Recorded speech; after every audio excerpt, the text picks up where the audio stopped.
안녕하세요. 책한민국입니다. 오늘 소개할 책의 제목은 니체와 함께 산책을. 지은이는 시라토리 하루히코, 출판사는 다산북스입니다. 지은이 소개를 하겠습니다. 시라토리 하루히코, 철학자이자 베스트셀러 작가, 일본 최고의 니체 전문가로 독일 베를린 자유대학교에서 철학, 종교, 문학을 공부했다. 어려서부터 종교와 철학에 관심을 가지기 시작해 니체, 괴테, 단테, 도스토옙스키 등 다양한 철학자, 예술가의 작품을 섭렵했다. 독일에서 귀국한 뒤에는 철학의 대중화를 위해 열정적으로 저술 및 강연 활동을 펼쳤다. 특히 저서 초역 니체의 말은 특유의 통찰력으로 니체 철학의 정수를 담아냈다는 평가를 받으며 전 세계에서 200만 부 이상 판매되었다. 그는 이 과정에서 인류의 생각과 삶을 바꾼 사상들이 과연 어떻게 탄생했는지 의문을 품었다. 그리고 마침내 그들 모두 어떤 특별한 체험을 거쳤다는 사실을 발견했다. 바로 명상, 관조, 그리고 깨달음이다. 이 책은 이처럼 위대한 사상가들이 각자 자신만의 방법으로 일상에서 명상에 도달한 방법을 전하면서 우리 역시 각자 일상에서 깨달음에 이를 수 있도록 돕는다. 이 외에도 저서로 죽은 철학자의 살아있는 인생 수업, 지성만이 무기다, 햇셀을 읽는 아침 등이 있다. 니체는 독일을 대표하는 시인이자 철학자다. 26세의 젊은 나이에 스위스 바젤 대학교의 교수가 되었지만 건강이 좋지 않아 35세의 교수 생활을 그만두고 이탈리아와 프랑스 그리고 스위스의 휴양지를 오가며 지필과 사색에 몰두했다. 그는 매일 산책을 하면서 하루에도 몇 번씩 자연과 하나로 녹아드는 기쁨과 감격을 느끼며 절로 명상에 빠져들었다. 정신적, 육체적 고통에 맞서기 위해 8시간씩 걸었던 그의 모습에서는 어떤 인간적인 동질감마저 느껴진다. 니체는 스위스 엥가딘 마을의 실바플라나 호수길을 산책하던 어느 날 2미터나 되는 피라미드 모양의 바위와 마주치자 발길을 멈췄다. 그 순간 영원 회귀에 대한 영감이 온몸을 관통했다고 한다. 영원 회귀는 그를 대표하는 사상으로 지금까지 살아온 삶의 모든 순간이 앞으로도 똑같이 무한히 반복된다는 철학 개념이다. 그는 이 사상을 받아들이고 자기 삶을 긍정하는 사람을 초인이라 불렀다. 니체 외에도 칸트, 소크라테스, 괴테 등 많은 철학자와 문학가, 예술가들은 산책과 명상의 매혹에 빠졌다. 지금까지 번역가의 이야기였습니다. 지금부터는 본문을 읽어드리겠습니다. 진정 위대한 모든 생각은 걷기로부터 나온다. 니체. 어린 시절 나는 책을 읽을 때마다 항상 궁금했다. 이 책을 쓴 저자는 대체 어떤 사람일까? 종교, 철학, 사상 분야의 책을 읽으며 새로운 의문이 고개를 들었다. 이 저자들은 어떤 일을 체험한 것일까? 그들의 인생 경험 중에 어떤 중요한 공통점이 있지 않을까? 나는 책을 반복해 읽으며 그 공통점을 찾기 위해 안간힘을 썼다. 그리고 마침내 공통점을 발견했다. 그들이 인생에서 일관되게 체험한 것은 관조, 명상, 초월이었다. 관조, 명상, 초월은 종교적 색채가 밴 관념이 아니라 기원 전부터 인간이 실제로 체험한 것들이다. 관조란 있는 그대로 보는 것이다. 관조란 어떤 대상을 볼 때 사고와 감정을 완전히 배제하는 것이다. 따라서 객관적으로 보는 것과도 다르다. 객관적으로 볼 때는 사고가 개입하기 때문이다. 명상은 꼭 가만히 앉은 상태에서만 하는 것이 아니다. 사고를 멈추고 무언가에 집중한 상태라면 언제든지 명상이 될 수 있다. 길을 걸으면서도 혹은 작업하면서도 명상을 체험할 수 있다. 그리고 명상은 언제나 관조와 연결된다.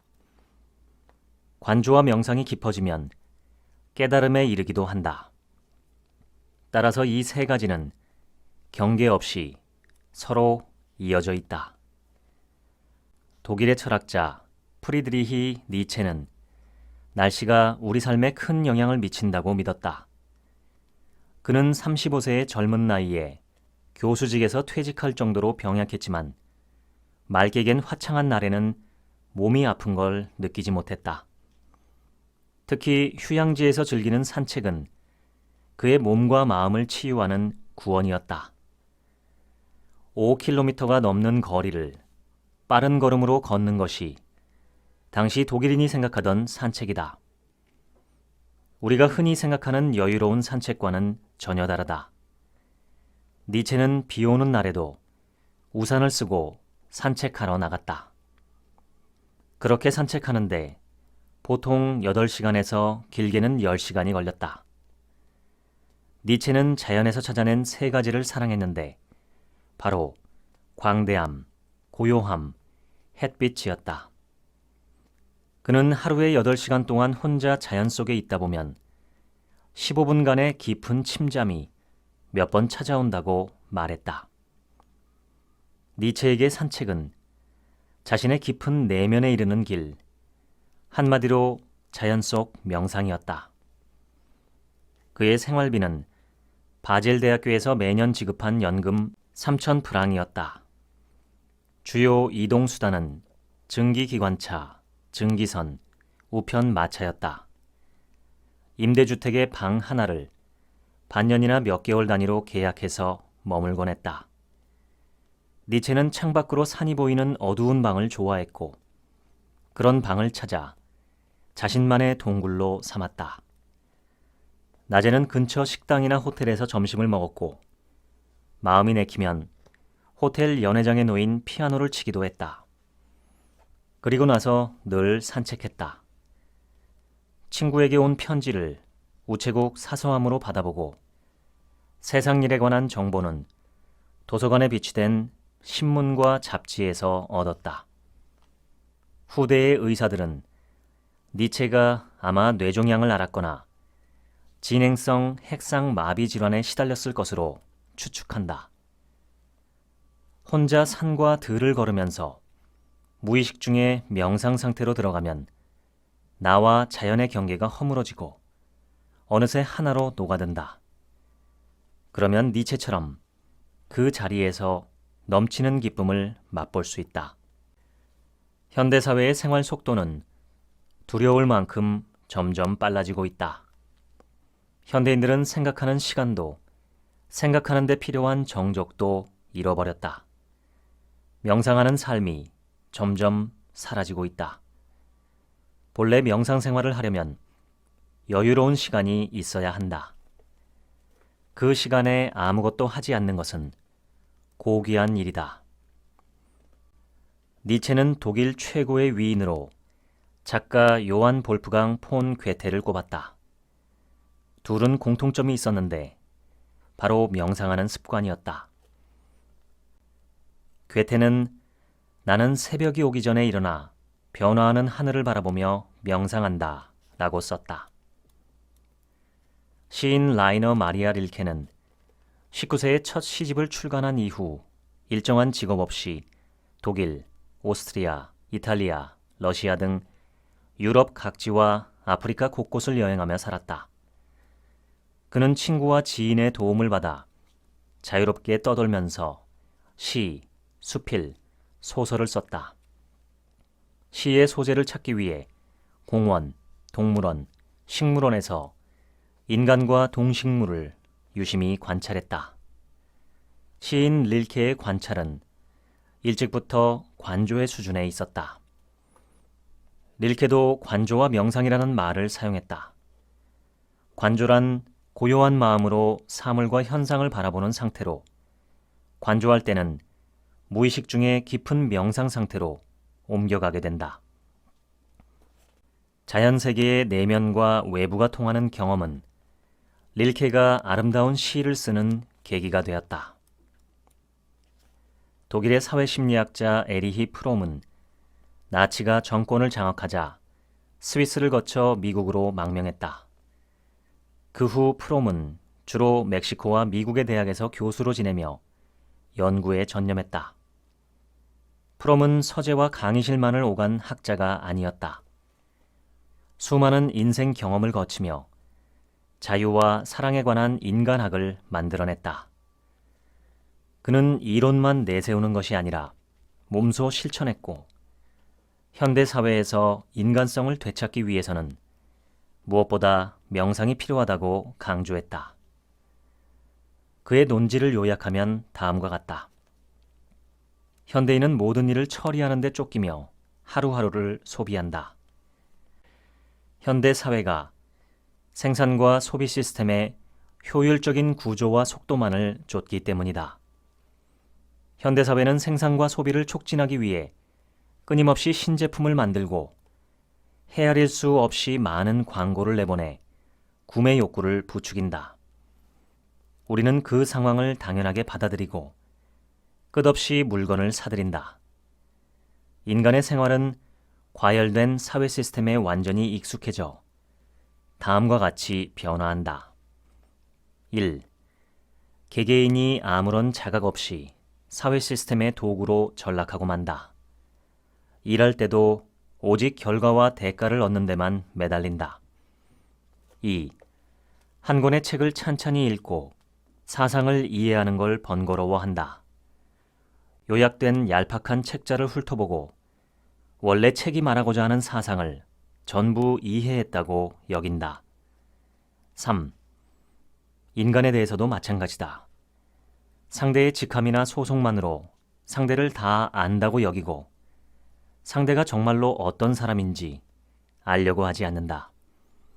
그러다 보니 타인에게 진정으로 공감하지 못한다. 4. 모든 일에 지나치게 민감하게 반응한다. 마음을 놓을 짬도 없고 느긋하게 자신만의 시간에 젖어들지도 못한다. 평온하게 지내는 시간이 매우 적다. 5. 어떤 일에도 집중하지 못한다. 하지만 아무것도 하지 않으면 견딜 수 없는 무료함이 자아를 덮친다. 6. 평정한 상태로 집중하지 못한다. 이렇게 인간성을 잃고 나아가 인생을 잃게 된다. 7. 이런 상황을 피하기 위해서 명상으로 집중력을 길러야 한다. 집중력이 강해지면 각성할 수 있기 때문이다. 프롬이 명상을 권한 까닭은 지금처럼 마음이 분산된 채로 살아가지 말고 어떤 일에도 오롯이 마음을 전념할 수 있는 집중력을 가짐으로써 본래의 자신을 되찾게 하기 위함이다. 프롬은 사랑을 이렇게 설명했다. 사랑은 행동이자 인간적인 힘의 실천이므로 자유로워져야 실천할 수 있다. 이 문장에서 말하는 인간적인 힘과 자유는 명상을 통해 찾을 수 있다. 명상하지 않고 평범하게 이 사회에 물들어 살아가는 사람의 사랑은 자유로울 수 없다. 마르틴 부버는 세계적으로 잘 알려진 독일의 종교 철학자다. 1914년 부버가 36세 때의 일이다. 어떤 청년이 부버를 찾아와 면담을 청했고 얼마 후 그 청년은 제1차 세계대전 중에 죽음을 맞이했다. 부버는 그 청년의 친구에게 청년이 생사의 결단을 내리기 위해 자신을 찾아왔다는 것을 전해들었다. 돌이켜보니 청년이 찾아왔을 때 부버는 아침에 종교 체험에서 현실로 막 돌아왔을 때여서 멍한 상태였다. 청년이 대화 중에 부버에게 던진 질문에 깊은 의미를 헤아리지 못한 것을 부버는 깊이 후회했다. 부버는 그 청년과의 일을 겪고 나서 특별한 종교 체험으로 자신만 만족해서는 안 된다는 것을 뼈아프게 깨달았다. 질문을 받으면 대답해야 한다. 누군가 자신을 부르면 그에 응해야 한다. 이 일상적인 생활을 소홀히 해서는 안 된다.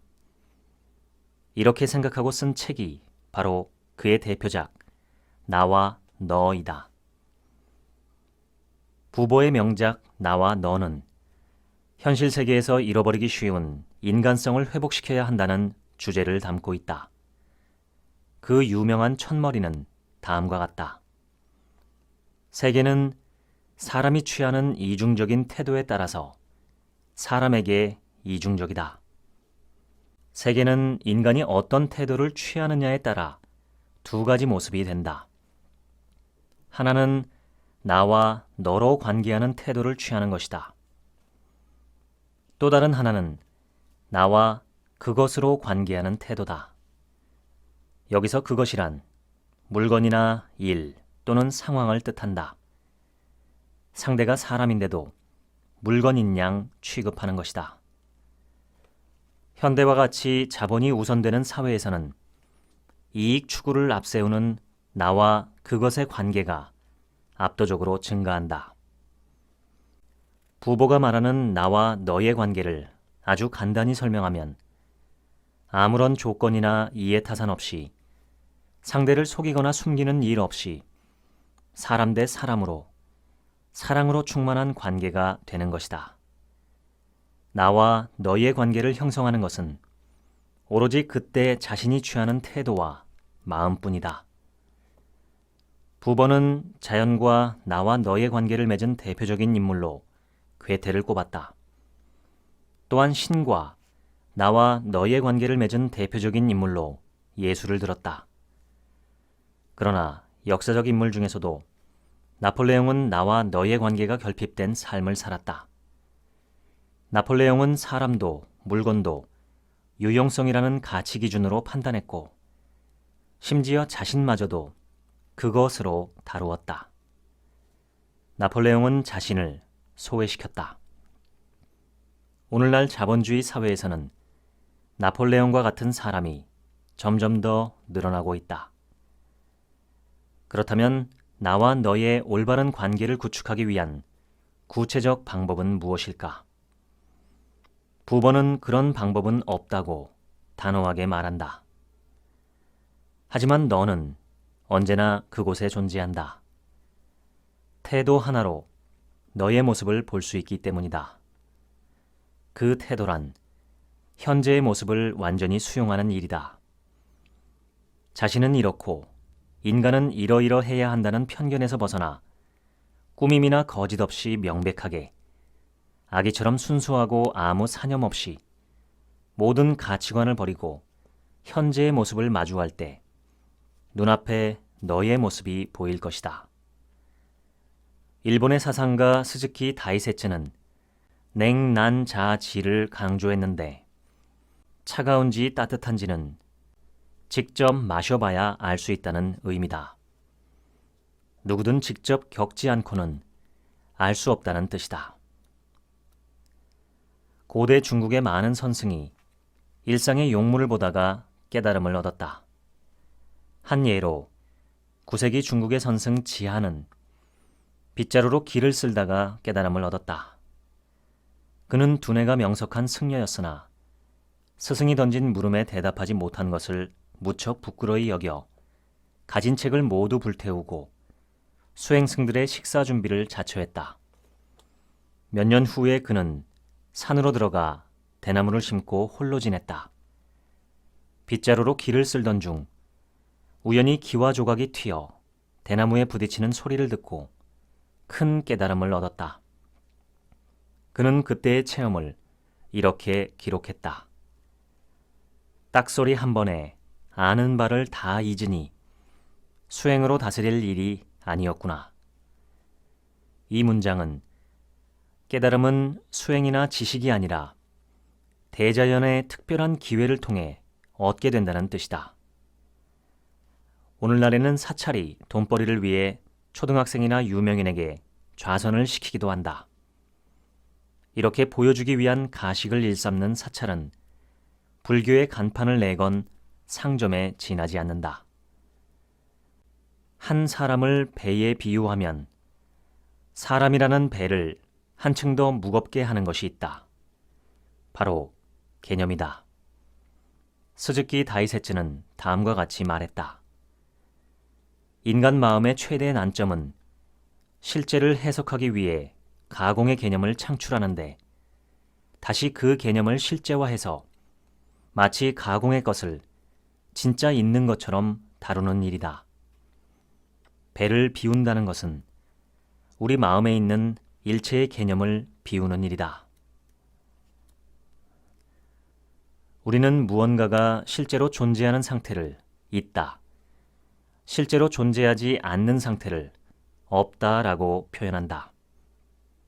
따라서 만물은 언제나 있음과 없음 둘 중 하나의 상태다. 하지만 진실은 어떤가? 만물을 있는 것과 없는 것으로 확실하게 구분할 수 있는가? 만물을 있음과 없음으로 구별해 말하는 까닭은 우리가 언어를 사용하기 때문이다. 언어에는 문법이 있고 그 문법에 따라 사물과 현상이 모두 분절된다. 분절된다는 것은 원래 나뉘어 있지 않은 것을 언어로 나눈다는 뜻이다. 언어를 사용하는 순간 실제하지 않는 것이 마치 실제하는 것처럼 여겨진다. 우리는 그렇게 실제하지 않는 것을 사실이라고 믿는다. 우리는 편의상 모든 일이나 상황을 강제로 나누고 있을 뿐 실상 그렇게 나눌 수 있는 건 거의 없다.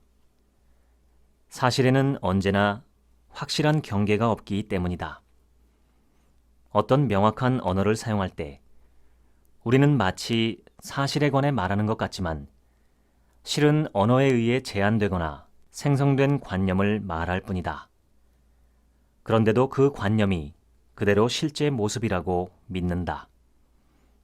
유령이나 괴물이 존재한다고 믿는 사람의 태도와 같다. 이러한 관념을 갖는 것이 번뇌이고 그 관념에 휘둘리는 것이 갈등이다. 수행은 과제를 해내는 것이 아니다. 어떤 사물도 그것만으로 존재하지 않는다는 사실을 자신의 몸으로 체험하는 일이다. 상인에게는 세상이 시장이다. 폭력 집단에게는 세상이 피와 폭력으로 물든 항쟁의 장소이고 철학자에게 세상은 너무도 신비롭고 거대한 장난감이다. 도계는 세상을 이렇게 설명했다. 나를 배열해 세상이 되느니라. 나를 배열해 내가 그것을 보느니라. 쉽게 풀어서 옮기면 다음과 같다. 나 자신을 배열한 것이 세계다. 세계를 있는 그대로 보는 것이 아니라 나의 관점과 가치관과 삶의 태도로 세상을 바라보고 재구성하는 것이다. 자기 내면의 세계를 다시 보고 들으며 우리는 이것이 세계의 객관적인 모습이라고 확신한다. 하지만 실제로 세계는 실체가 있는 게 아니라 알맹이 없는 것, 즉 공이라고 불러야 한다. 그러면 그것을 세계라고 생각하는 우리도 텅 비어 있다는 것을 이해할 수 있다. 이 세계가 없으면 나 자신이 어디에도 실제로 존재하지 않기 때문이다. 명상을 간단히 말하면 단순히 생각하지 않는 것이다. 명상이라는 단어를 보면 알 수 있듯 생각에 눈을 감는다라고 해서 명상이다. 이는 생각해야 할 문제를 생각하지 말라는 것이 아니라 두뇌를 쓰지 않는다는 의미다. 명상은 아무것도 생각하지 않는 것이다. 그 이상의 깊은 의미는 없다. 단지 아무것도 생각하지 않는 상태이고 무언가를 눈으로 보더라도 거기에 의미를 두지 않는 일이다. 때때로 관조라는 말을 쓰기도 한다. 관조는 두뇌를 작동시키지 않고 무언가를 가만히 보는 일이다. 관조는 무언가를 바라보며 머리를 쓰지 않을 때 도달할 수 있다. 반면에 관찰이란 두뇌를 가동해서 대상을 보는 일이다. 관조와 명상을 바로 실천할 수 있는 사람과 좀처럼 실천할 수 없는 사람이 있다. 실천할 수 없는 사람은 생각하지 않는 것이 불가능한 사람이다. 생각을 멈추기 어렵다는 것은 현대인의 특성일지도 모른다. 심지어 쉴 때조차 습관적으로 두뇌를 회전시키고 좀처럼 멈추지 못한다. 우연히 자신이 속한 집단의 가치관이나 규칙을 자각 없이 받아들이고 그것을 자신의 사고방식을 이루는 중심축으로 삼는 사람이 의외로 많다. 세파에 시달린다. 사람들에게 부대낀다. 사회 경험을 쌓는다. 세상의 풍파를 겪는다 같은 말들은 모두 세상을 살며 자기만의 고유한 사고방식을 잃은 모습을 표현하는 말이다. 그들은 온몸에 세상의 때가 묻어야 비로소 사회의 일원이 될 수 있다고 본다. 사회는 실제로 존재하는 물리적 공간이 아니라 그 지역의 정치나 풍토가 중심축이 되어 인공적으로 생성된 관념에 지나지 않는다. 그 관념이 존재하는 장소는 오직 인간의 머릿속이다. 사회가 강요하는 질서와 윤리가 무조건 정당하다는 근거는 어디에도 없고 그 시대의 사람들의 생활에 가장 어울린다거나 인간적이라는 보장도 없다. 세상의 가치관을 자신의 것으로 받아들이고 그 가치관에 기반을 두고 자신과 타인을 바라보는 한 이 세상은 도망칠 곳 없는 생지옥이다. 남과 자신을 계속 비교하며 더 많이 가져야 한다는 강박에 시달리며 힘겹게 살아가도 결국에는 크게 깨닫거나 얻는 것 없이 생을 마감하기 때문이다. 세상의 가치관은 나중에는 반드시 고뇌의 씨앗이 된다. 사람들은 죽음과 질병을 조치하는 일로 단정짓고 나쁜 일이 일어났다고 슬퍼하며 탄식한다. 괴로움은 바로 거기서 생겨난다. 고통의 원인은 무언가 불행한 사태가 일어났다는 사실이 아니다. 세상 어디에서도 흔히 일어나는 일을 굳이 불행이나 흉사라 부르며 멋대로 가치를 정하기 때문이다. 우리 머릿속에 떠올라 눈에 보이는 것은 모두 의미를 지니고 있다. 정확하게 말하면 사람에게는 그것이 의미를 가진 것처럼 보이기 마련이다. 세계는 원래 무수히 많은 점이 무작위로 흩어져 있을 뿐 아무 의미도 질서도 없다. 단지 존재가 빛나고 있을 뿐이다. 그런데도 거기서 특정한 의미를 찾는 것은 우리가 프레임을 통해 보기 때문이고 그에 더해 프레임에 규칙적인 구멍이 뚫려 있기 때문이다. 이 규칙적인 구멍은 인간의 언어 규칙, 즉 문법이나 논리 등을 가리킨다. 무언가에 의미가 있는 것이 아니다. 그곳에 나타나는 무언가를 의미가 있는 것처럼 보고 있을 뿐이다. 탈출하고 싶다면 한쪽 눈만이라도 만화경 밖의 세상을 향해야 한다. 기존에 익숙해진 프레임을 버려야 한다. 책은 마치 도끼와 같다. 지금까지 우리를 가두고 있던 세속적인 관념과 상식을 깨뜨려 산산조각 내는 것이다. 읽기 어려운 책이나 여태껏 관심을 두지 않은 분야의 책이야말로 삶에 결정적인 영향을 미친다. 몇 줄 또는 몇 개의 단어가 나열된 문장을 읽는 것만으로도 이 세계가 크게 변화한다는 것을 내면으로 경험할 수 있다. 도끼가 튀어나오게 하는 독서 방법은 체험하는 독서다. 책을 읽고 체험하는 사람은 아무것도 갖고 있지 않은 상태에서 책을 읽는다. 아무것도 없이 읽는다는 것은 모든 판단, 특히 세속적인 상식에 근거한 판단과 고정관념을 모두 버린 상태에서 책을 읽는 것이다. 그렇게 책을 읽을 때는 반드시 마음이 고요하다. 책을 읽는 사람이 신념이나 선입견 등 갖가지 고정관념을 갖고 있다면 마치 자기 주위에 높은 암벽을 쌓는 것이나 다름없다. 어떠한 태도를 갖느냐에 따라 책도 인간도 우리에게 두 가지 영역을 제공한다. 대립관계 혹은 주인과 손님의 관계처럼 서로 잘 모르는 상태가 될 것인가? 아니면 서로 융화하고 이해하는 관계를 맺어 상대를 자신처럼 잘 알게 될 것인가? 평소에 우리는 다양한 일을 매일 체험하고 있다고 여기지만 사실은 전혀 체험하지 못하고 있다.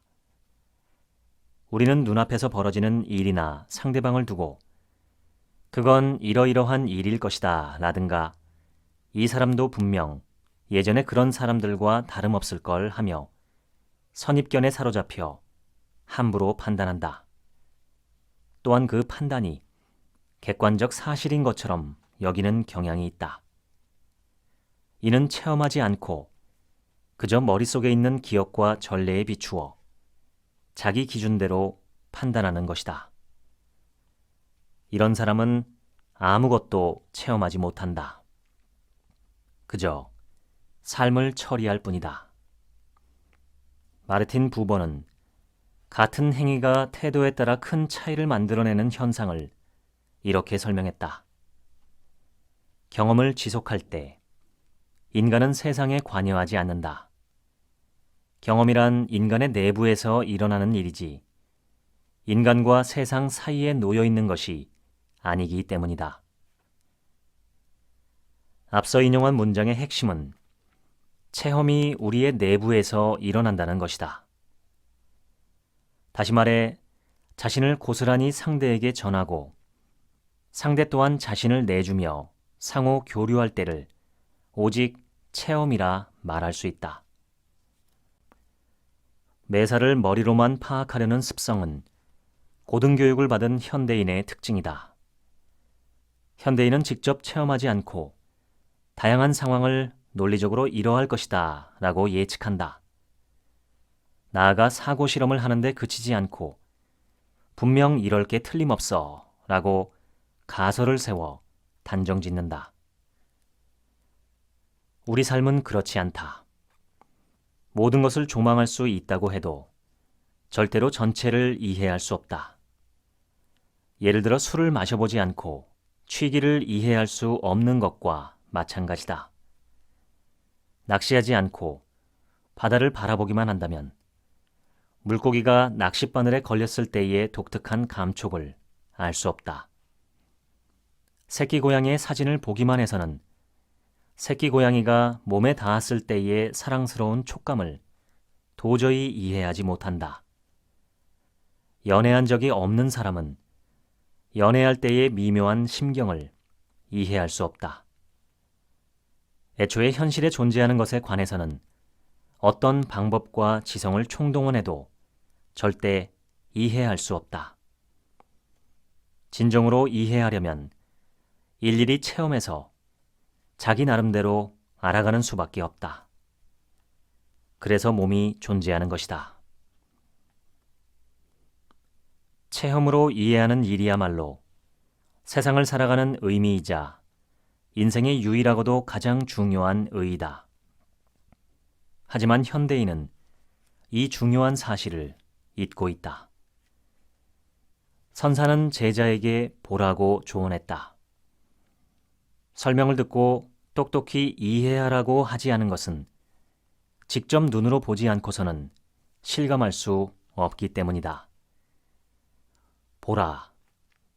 이 말은 몸과 마음으로 직접 체험하라는 의미다. 나를 알기 위해서는 어떻게 해야 할까? 그 대답은 예로부터 단 하나다. 바로 혼자가 되는 것이다. 혼자인 상태에 놓이는 수동적인 의미가 아니라 스스로 나서서 혼자가 되는 상황을 가리킨다. 시험 삼아 평소에 사용하는 전자제품의 전원을 전부 끄고 혼자 있어 보면 알 수 있다. 당장의 따분함을 견디고 정적에 점점 익숙해지면 기억이 밀려온다. 저 멀리에 있는 기억부터 최근의 기억까지 그 하나하나를 바라보면서 감정은 다채롭게 움직인다. 그것을 남의 일처럼 바라보면 감정은 조금씩 멀어지다가 어느덧 사라지고 다시 현재로 돌아온다. 혼자라도 쓸쓸하지 않다. 부족함도 없다. 나와 하나가 된 자신이 여기에 있다는 것을 체감한다. 고동 명상을 실천해 본 사람은 어느새 공허와 허무감이 사라졌다는 사실을 깨달을 것이다. 앤서니 드 멜로의 책에 등장하는 스승은 제자에게 이렇게 말한다. 모든 고통은 조용히 앉아 혼자가 될 수 없는 곳에서 생겨난다. 신학자 파울 틸리이는 사람이 창조적이 되는 것과 혼자가 되는 것을 관련지어 설명했다. 여러분은 인생의 특정 영역에서 창조성을 발휘하고 싶어 할지도 모른다. 하지만 단독자로 살아가지 않으면 창조력을 얻지도 유지할 수도 없다. 창조 과정을 학습하는 것보다 훨씬 풍부하게 창조력을 높이는 방법은 단독자가 되는 시간을 의식적으로 확보하는 일이다. 지금까지 우리는 다양한 사상가의 일상을 통해 인생의 의미와 올바른 삶의 태도에 대해 살펴봤다. 그들은 관조, 명상, 그리고 깨달음을 통해 스스로를 구원했는데 이 셋은 제각기 표현은 다르지만 실제로는 경계 없이 하나로 이어져 있다. 목차를 읽겠습니다. 옴기니의 말, 니체가 거닐던 스위스 호숫가를 그리며 들어가며 철학자들은 어떻게 자신을 구원했을까? 일부 철학자처럼 자유로워지는 법 1장 철학자의 명상법 일상에서 나를 여행하는 기술 니체 산책 중에 발견하는 삶의 기쁨 괴테 밤하늘을 보며 되찾는 나에 대한 감각 릴케 길가의 꽃에서 시를 체험하다 2장 나의 영혼을 되찾는 시간 명상이 우리에게 주는 것들 프롬 사회의 속박에서 자유로워진다 부버 관계의 기쁨을 찾는다 다이세츠 찌든 마음을 씻어낸다 도겐 선사 진정한 나와 만난다 2부 일상에서 깨달음을 얻는 법 3장 나만의 가치관을 창조하라 4장 관조와 명상을 생활화하라 5장 누구나 자신을 구원할 수 있다. 나가며 철학자와의 대화 우리는 어떻게 살아야 할까? 지금까지 니체와 함께 산책을 소개해드렸습니다. 지금부턴 제 얘기입니다. 한 법륜스님 영상에서 어떤 남자가 질문을 했는데 왜 남을 위하는 게 나를 위하는 것인가? 라는 질문이었습니다. 그때 법륜스님의 답은 다음과 같았습니다. 꽃을 보고 아, 꽃 참 예쁘다 하면 꽃이 좋은가 내가 좋은가? 또한 바다를 보고 바다 참 시원하고 좋다 하면 바다가 좋은가 내가 좋은가? 질문자가 내가 좋습니다 라고 답을 하자 법륜스님은 왜 꽃과 바다가 좋아야지 내가 좋은가 라고 역설적으로 반문했습니다. 결국 남을 욕하고 비난하고 적대적으로 대하면 가장 큰 불이익은 내게 발생하고 남을 위하고 남에게 좋게 대하면 나에게 가장 큰 유익이 된다는 내용이었습니다. 또한 대가를 바라지 않고 사랑한다면 비록 그 사랑을 돌려받지 못해도 아무런 괴로움이 없고 행복하기만 할 수 있다는 뜻이었습니다. 사랑의 괴로움은 모두 본전 생각에서 발생한다고 했습니다. 내가 사랑한 만큼 너도 나를 사랑해줘라 하고 준 만큼 돌려받기를 원하는데 그 욕구가 충족되지 못할 때 좌절과 고통, 미움과 분노가 생긴다는 것입니다. 사랑을 주기만 하고 받으려는 생각이 없다면 괴로움은 없다고 했습니다. 오래전에 천주교에서 내 탓이요라는 캠페인을 한 적이 있습니다. 저는 당시 자동차 뒷유리나 벽에 붙어 있는 그 문구를 보며 막연한 거부감을 느꼈습니다. 분명 상대가 잘못한 경우도 있는데 다 내 탓이라니 그렇게 억울한 일이 있을까 싶었습니다.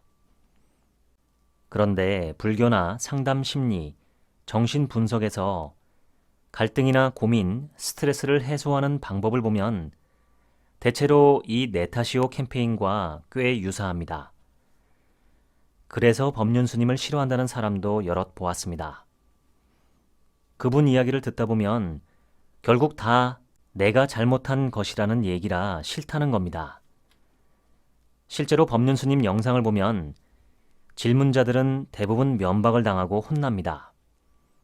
그런데 저는 그 지점에 큰 오해가 있음을 깨달았습니다.